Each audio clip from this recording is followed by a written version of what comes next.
السلام علیکم سامعین، 17 ربیع الاول اور 3 اکتوبر ہے۔ خبر کا عنوان ہے 2 جوان موتیں۔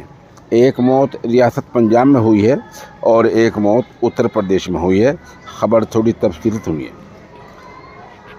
پہلی خبر کے لیے مولوی ڈاکٹر سلمان ایوبی ہمارے رابطے میں ہیں۔ وہ بتا رہے ہیں کہ حافظ قاری محمد مصروف کا انتقال ہو گیا ہے۔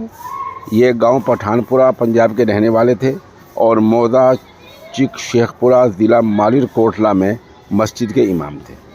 وہ کئی روز سے چندی گڑھ کے ہسپتال میں زیر علاج تھے۔ بتایا گیا ہے کہ ان کے دماغ کی نس میں کوئی کمی تھی اور فی الحال بخار زیادہ آ گیا تھا۔ مولوی ڈاکٹر سلمان ایوب بتا رہے ہیں کہ نماز جنازہ انشاءاللہ آج 4 بجے ان کے گاؤں پٹھان پورے میں ہی ہوگی۔ سلمان ایوبی نے اس حادثے فاجعہ پر گہرے رنج و الم کا اظہار کیا ہے اور سامعین سے مغفرت کی دعا اور پسماندگان کے لیے صبر جمیل کی دعا کی گزارش کی ہے۔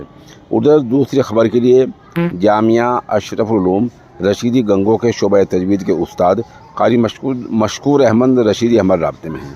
وہ بتا رہے ہیں کہ محمد بھورا کا بجلی کے کرنٹ لگنے سے انتقال ہو گیا ہے اور یہ ان کے پڑوسی تھے، عزیز تھے، اور ان کے والد کا نام تھا دلشاد احمد صاحب۔ قاری مشکور احمد رشیدی قاسمی نے مرحوم کی دعائے مغفرت اور پسماندگان کے لیے صبر جمیل کی دعا کی درخواست کی ہے۔ اللہ رب العزت دونوں مرحومین کی مغفرت فرمائیں، آمین ثم آمین۔